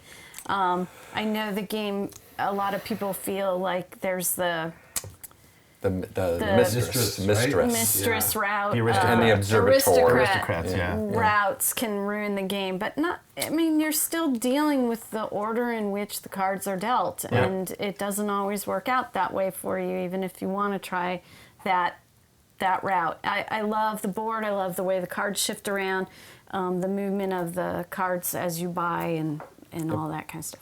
Hey, Mark, what do you got next? My next one's Industrial Waste. Anyone? No, I love that one, but I don't have it. Oh wow! I Just you. forgot about that Okay, one. all right, let's do it. So, it's an economic game. It's got a terrible name. I mean, it doesn't sound fun at all, does it? But, I don't go for a lot of heavy economic sims, but this is a light economic sort of simulation or something going on where you're invested in your factory and you're producing goods, and there's some bidding that goes on in there, all driven by cards. It's got a lot of things that everyone likes in Euros, but really boiled down. And so I don't know, I just like that one. I think I'm on my own with this one too. My next one is Schnappenjagd, aka Bargain Hunter. I like that. Aaron is I like saying that. yeah because the primary way I played is with Aaron and Stephanie, and we usually play for $5. But that's the thing I love about it. You know, there are some games that when you find the people who also know the game cold and you just play it with them, it's transcendent, and that's one of those games. It's just, it'll always be in my collection, so it had to be on my list. Okay. My next one's Ticket to Ride. Woo! Ticket to Ride. Yes. Yeah. It's to me, it's funny because it's categorized as a train game, but I think of it more of as a rummy game. It is a rummy game. You're collecting cards to lay track. Yeah, to connect routes. Connect routes. Yeah. So you get a ticket and you got to fill the ticket, and it counts against you at the end of it if you didn't fulfill the ticket. And it to me, it's another one of those games that you can use it as an introduction game to people that don't Yeah, it's do 4 gaming. pages of rules, half of which the content is illustrations. So it's super easy to teach, and people can learn it on their own very simply. It's a simple game. And Really, it's just really a lot of great. fun. Lots of tension because you can only do a couple things. I'm either going to lay track or I'm going to draw cards, and it's like you want to do more than you can possibly do in your turn every time, which is great. And you're limited to the amount of trains you can use, so you can't just do these humongous routes with no regard to how the trains that are left in your pile. What'd you think, Scott? Yeah, it's the game we play, you know, like at Christmas time with the family. It's just easy to pull out. Everybody knows how to play. Don't have to spend a lot of time reteaching the rules, and it has a lot of inner depth that if you play a lot, you start seeing other things out of it. Cool. That was one of those games that didn't make my list because of all the expansions. There was just, I didn't know which ones I loved versus all That's the why others. I Looking picked at my Ticket. list and seeing something is not on my list. Oh, there it is. That's why I picked Ticket to Ride Europe for my didn't make the list. I think it's For it's me, probably it would the be best. Asia, but anyway, Yeah. go ahead, Lincoln. Sorry. So my number 13 is my one Around the World in 80 Days by Michael Renick, one of my favorite designers. That's so It was good. basically the first game that I learned of his, and I pay attention to his releases because of this game. Such a great race game and really neat elements and skipping in ahead. You know, it's the Phineas Fogg or whatever traveling around the world, and there is a new version of a new game with that name. It is not the same game. It is the old game from Cosmos, but a really, really great game. I wish I had put that on my list. Number 5 is the best Carcassonne, which is Carcassonne Hunters and Gatherers. Oh wow! I love tile-laying games, and this takes it basically builds on the regular Carcassonne game, adds some additional elements, and works really well. I know there's some issues between the fire and the Shrine. the shrine. I have some issues. It's great. It's I agree. It's probably great. the best one. There's nothing else to say. Go play it all the time. It's great. Hey, Aaron, why don't you do your next 3? Oh, really? Yeah. For the chorus of agreement? Well, wait, we might. If you thought the German post office was an interesting story, how about the German political system of Democker, Democker? yeah. That is, Democker is, it's a game I'm only going to play every 2 or 3 years, but it's a monster political simulation of German, like, whatever their equivalent of Congress or the House of Representatives, from district to district and election to election. It's just a really fascinating, fairly accurate election simulation, and it plays up to 5 players, and it's a monster game, but I'd still call it a Euro. It's a really neat game. My next one, I'm surprised no one's got this, is Ink and Gold or Diamant. Yeah, it was on my list at Yeah. one point. That's push your Can't luck stop, pushed it. distilled down to its perfect It is essence. great. Yep. Yeah. And again, like, I like a game that you can play with the family and your 5-year-old nephew and explain it, and like they get it. Right. It's all they got to do is say yes or no. I'm going or I'm stopping. Right. That's a game where, you know, if you're playing Ink and Gold very quietly without cheering and hooting and hollering, you're doing it wrong. Right. Because I've had so much fun playing that with all kinds of people. It's like tumbling dice. I think if that were just out more, Yes. like Yeah. it would Yeah. be well more thought of. Because Right. you're right, it's a really Right. great game. And it plays 8. It's available again. yeah, Yes. it does. Yeah. Yep. yeah. And then my next one is King of Siam or Der Yeah, König von Siam. Yeah, Paris Yeah. Sylvester, great game. Great game. Yeah. 3 players. It's pretty opaque. It is hard to get into your first couple of times. It plays 2 to 4. I think it is the perfect 3-player game. It is really absolutely great. best with 3, Yep. and probably my favorite 3-player game. It's just a really neat area majority struggle with a lot of little It's one I actually neat should have had in things my going top on. 40, 30. No, like just the two really awesome design elegances I'll mention. Every time you take a turn, you have to pull a cube off the map, and those cubes are what you score at the end of the game. So every time you take a turn, you weaken the thing that you're scoring in. Yes. And then the other rule that I love is you cannot play the final card of the game to end the game unless you're going to win with that card. So there's no king making allowed in King of Cyan. Right.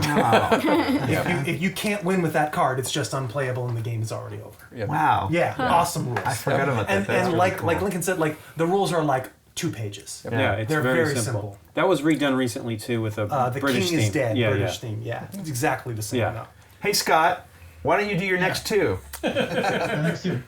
My number 12 is Magic the Gathering. Oh. Wow. Yeah. Kind of surprised I'm by myself there. I got in deep with Magic the Gathering. I put my paycheck. And I played a lot. I played tournaments. I played friendly. And tournaments are definitely a weird thing. I'm kind of glad I'm beyond that in my life because it definitely brings out a side of people that is a little hard to deal with sometimes. But anyway, I had so much fun with Magic, and I financed my first PC by selling all my cards. Wow, nice. I sold all my cards for $10,000. Wow. I took $5,000 of that and bought my first Pentium computer. Whoa. $5,000, which is crazy, right? Yeah. So yeah. I have a, And your I next was one? obsessed with that game. I would think about that game. I would sleep. Oh, yeah. Eat and breathe that game. Yeah. And your next one? Number 11 is Descent: Journey in the Dark. Not on your list. Which No, is never dungeon played it enough. crawler game that I played a lot of Warhammer Quest, and I always felt it was like a little lacking. But Descent just kind of gives you that dungeon crawl to the nines, right? And you're gonna you have to have a dungeon master or someone to fight against, but the cool items and characters and magic and all the stuff in there, just one of the best. All right, Mark, what do you got? My next one, you want me to do one or two? Uh, I better do a couple. Yeah, go ahead. All right, my next one is Hansa. One of That's a good one, Darren's yeah.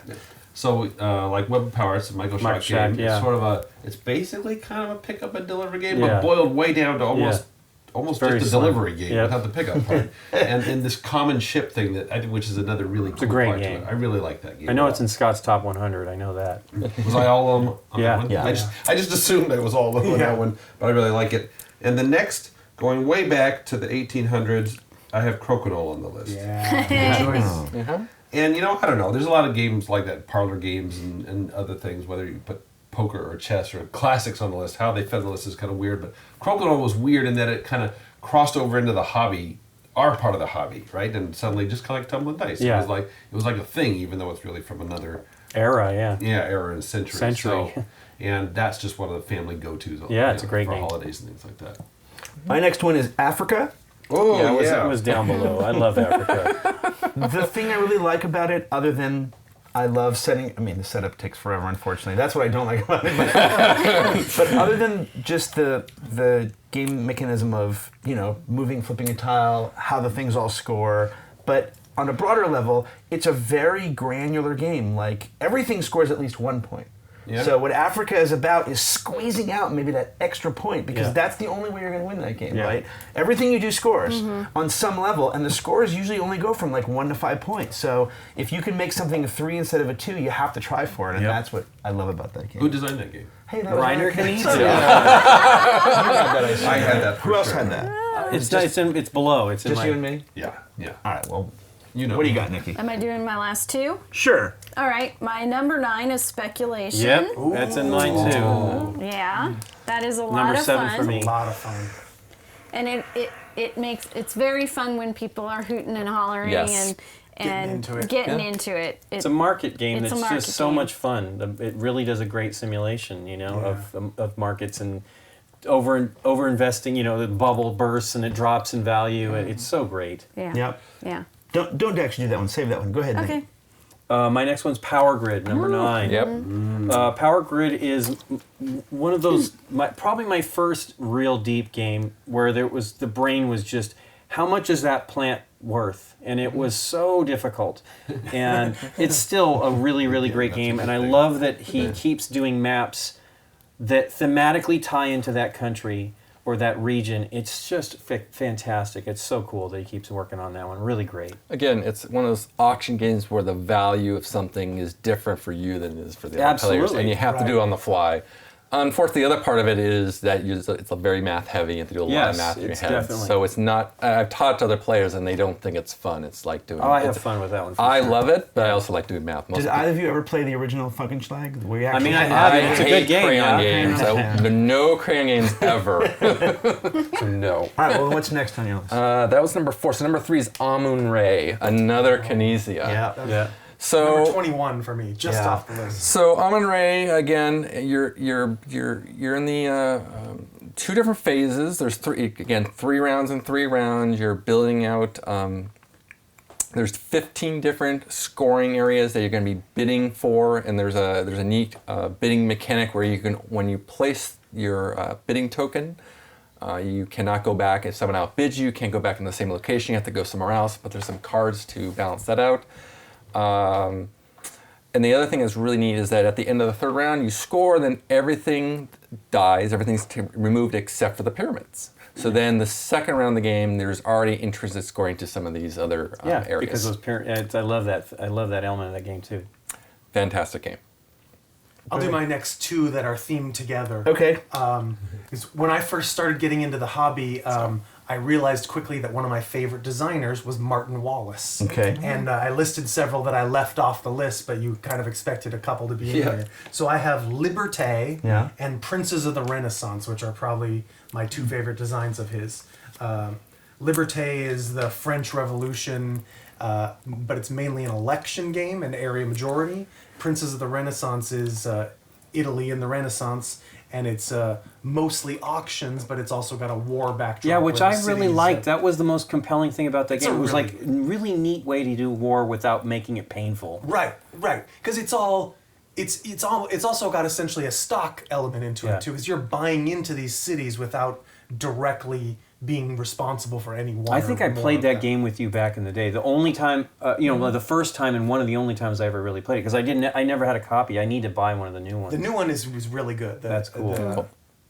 They just put out a Yeah, it was a reprint. Mercury Games. So Martin Wallace games are I'd still all call them Euro games, but they're not quite as elegant or abstract. They're more like gritty and granular and historical, and a little more war gamey than a lot of Euro games, which is what I like about them.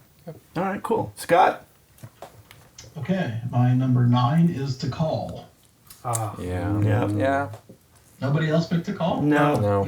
I picked Torres earlier, which is somewhat in the same thing. Sort of in that vein. Yep. Action To point Call game. is a action point allowance system, Yeah. which blew my mind yet again. Like most of these games on my tops are the first of their kind. Right? Yep. So, and that's exploring the Mayan jungle. Yeah. You're trying to dig down and dig as deep as you can on the temples, and I always liked the part where you guard a temple and no one can take it away from you. Yeah. So it was kind of a unique thing. Do your next But one it's, too. it's a Euro. You're spending your points and digging treasures. Do your next one. Do your next one too, My Scott. next one, okay, that is number 6. Yep. Is Space Hulk. Yeah, I love Space I'm Hulk. not with nobody else. I never even played it. Oh man. It's a great game. So a Games Workshop game where it's Aliens the movie done on a board game. Yeah. One person plays Aliens, one person plays Space Marines. One of the coolest things about the game is the Space Marine player has a timer. They can only play for, I think it was like 3-minute timer. Wow. And if the time ends, their turn is over, regardless of whether or not they were done. Wow. So you really have to hustle and do all your things you want to do in a certain time. So it gives you that pressure of aliens, like they're coming to get you. And another cool thing was the aliens were just blips on radar. Yeah, you have until no the idea Space Marines saw them. how with many their are there, eyes. or- And then the blips could turn into like 1, 2, or 3 aliens, and that was always a cool surprise. Like have a 3-point blip come around the corner and spring into 3 aliens and like kill the Space Marines. So Cool. Yep, go. My next. Okay, so Your next 2? Aaron was just talking about Martin Wallace games. Yep. My next one is another one of his, Brass.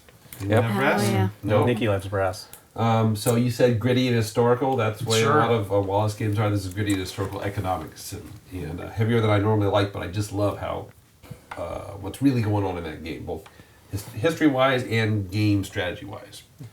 And then after that, I have Thebes.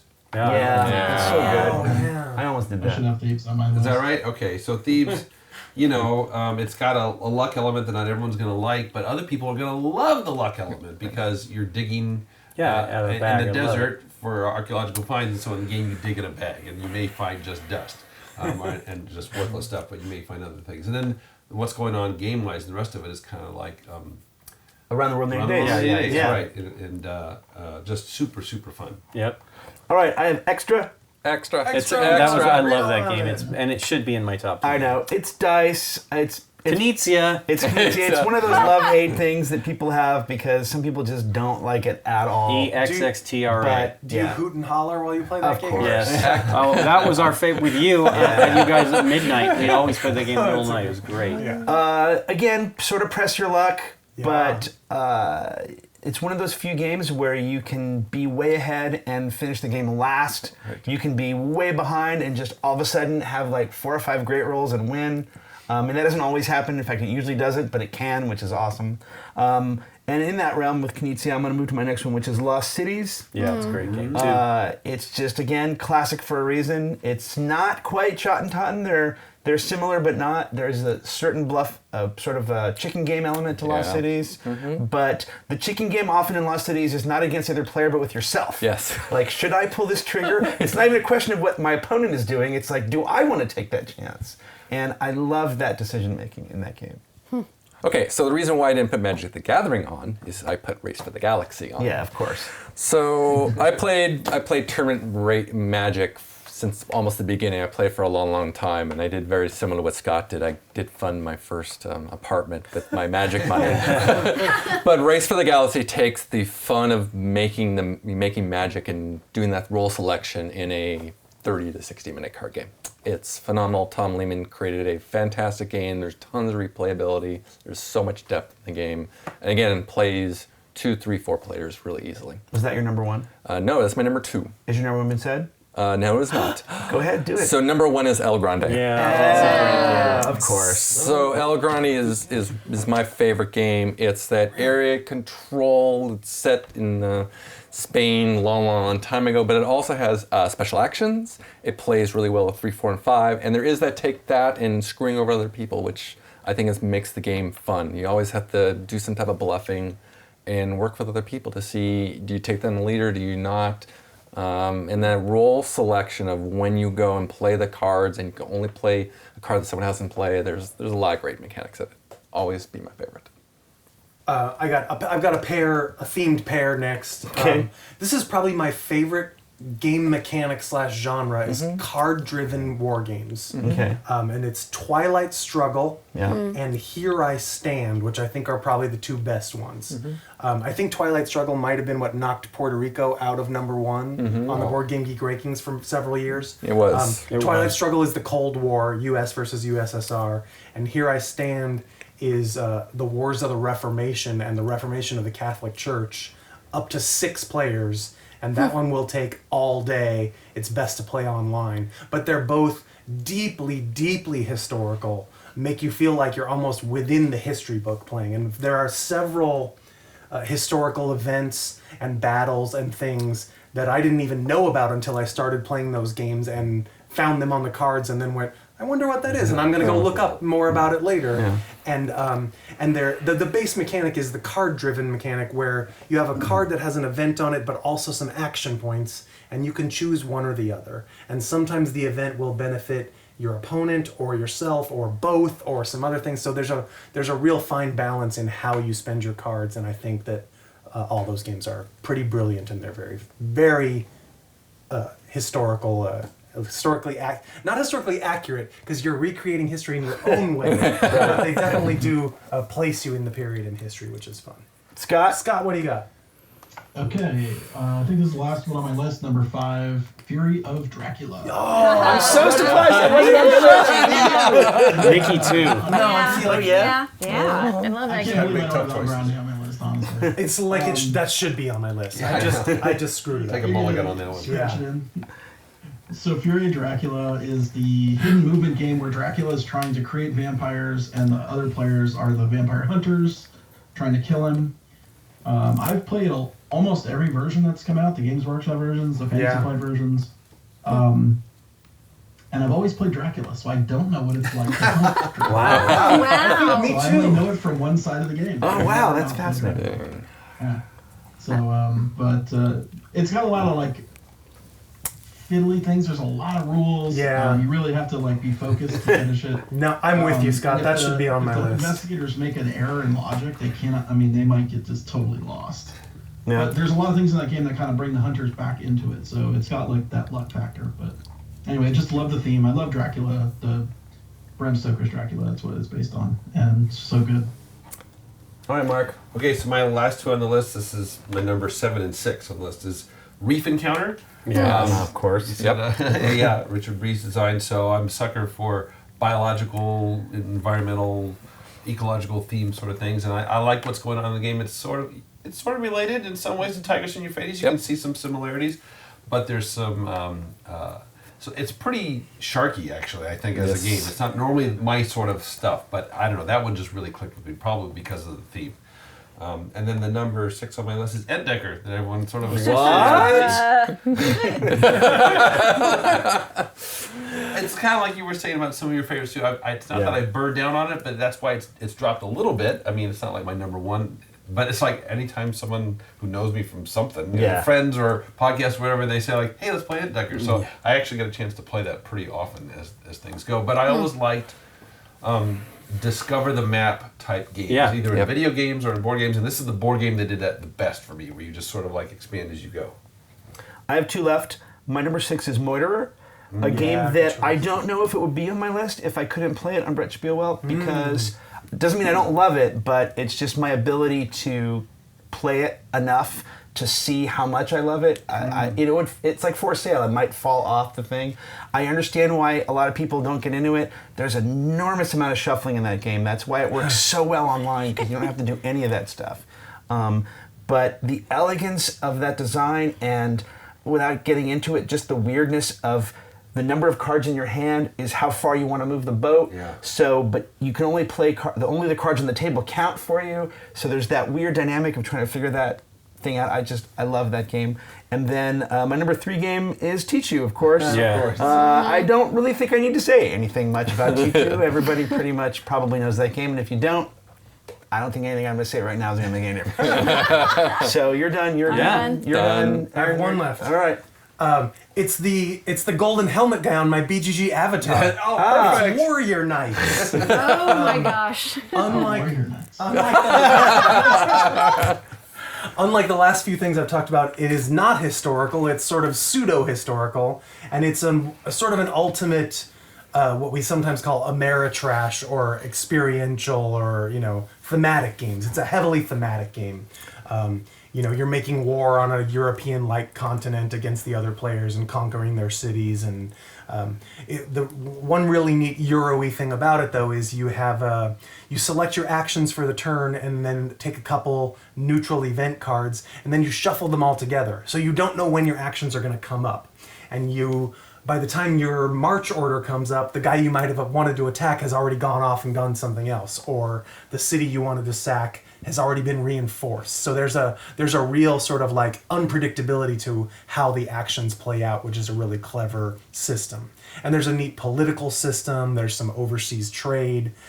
Like a lot of 3-hour war games. It's got a lot of stuff going on, but I really like it, and it's another game that I would never get rid of and always play if somebody suggested it. All right. So that's all of our lists, right? Yep. Yeah. All right. So, of course, we have crunched some numbers. Crunch. We had these games. I asked these guys to send me their lists, and they were ranked. Being a geek, of course, I did it 3 different ways. It didn't really change much doing it the 3 different ways. The first one was just giving them 20, 19, 18, 17 points. The second way was weighting the top heavier than the bottom, so you got more points for your first, your second, your third, or fourth choices. And let me read those lists right now. All right, so just the regular way. Number 9 was Arkham Horror.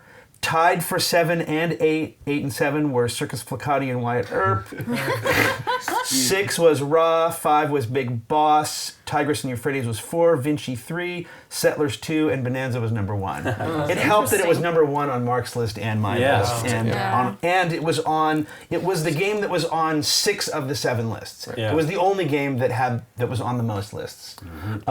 Weighting the games, the first 6 were the same: Bonanza, Settlers, Vinci, Tigris, Big Boss, and Ra. But sneaking in at 7, breaking the tie, is Wyatt Earp, and then 8. Tied for 8 and 9 was Circus Fliccati and Arkham Horror, and then Turfmaster comes in at number 10. So the weighted system got that onto the list. And then lastly, just out of curiosity, I made a list of just, if you were on a list, that counted as a point. So regardless of where you scored, just being on the most lists. So Bonanza was number 1 on 6. Only 2 games are on 5 lists. Settlers, the tiebreaker was weighted. Settlers was 2nd, and Tigris and Euphrates was 3rd.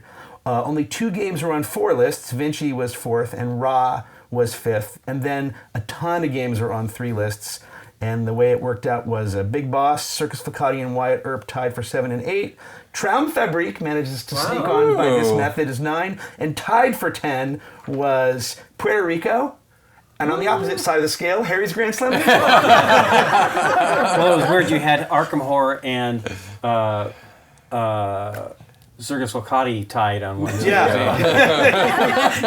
similar. Very similar. I was surprised, quite honestly. I know that we're a very group of people. I was surprised there wasn't one game that was on everybody's list. Yeah. And if I'd had to have guessed, I would have thought it would have been Settlers and not Bonanza, which really surprised me, which was kind of cool. Well, cool, guys. Thanks for doing this, and thanks, Aldie, for joining us on this. Yeah. Thanks, everybody. Thank you.